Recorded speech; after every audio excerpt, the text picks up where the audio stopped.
ជំរាបសួរសួស្តីពុកម៉ែបងប្អូនទាំងក្នុងបណ្ដាញសង្គម YouTube ដូចជាមេទាំងគ្នាដែលប្រមាញ់ដែលនិយមថ្ងៃលេងស្ទាំងប្រមាញ់ក៏ហៅថាបាក់សេប្រមាញ់នេះគឺជាស្ទាំងលោករបស់ខ្ញុំតែគាត់មានឈ្មោះថាមូតាហើយសូមមេដែលចូលមកថ្មីណាថ្ងៃមិនទាន់បានចុច Subscribe ឬក៏ជាវ Channel ខ្ញុំនឹងកុំភ្លេចចុច Subscribe ជាវ Channel ខ្ញុំនឹងផងដើម្បីទទួលបានវីដេអូថ្មីពី Channel YouTube របស់ខ្ញុំមុនគេនឹងថ្ងៃហើយគឺជាការជួយលើកទឹកចិត្តថ្ងៃសម្រាប់មេដែលធៀមប្រមាញ់ដូចគ្នាអញ្ចឹងណាហ្នឹងហើយហើយខ្ញុំស្ទាំងនេះខ្ញុំធំរៀនចំទេថ្ងៃលើកទី1ទេកន្លែងចំទេ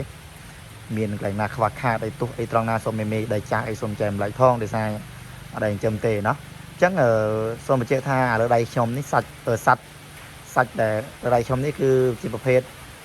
ក្រួចថ្ងៃក្រួចព្រៃណាថ្ងៃក្រួចព្រៃដែលសូមចែកពីបងគាត់ទៅដាក់បតឹងគាត់បានទៅក៏សូមចែកគាត់ដើម្បីមកឲ្យមូតាហ្នឹងហើយមិនដែរមេក្រួចព្រៃនេះគិត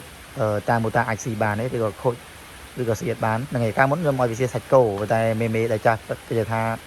ហ្នឹងហើយខ្ញុំឲ្យស៊ីសាច់គោអីវាខូចសត្វធ្វើឲ្យសត្វនៅវាក្រៅខ្នងសត្វនៅវាងាប់ណា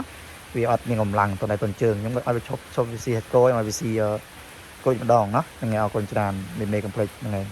បាទខ្វះខាតតាណាកុំភ្លេចចាំដៃផងអរគុណច្រើនមេ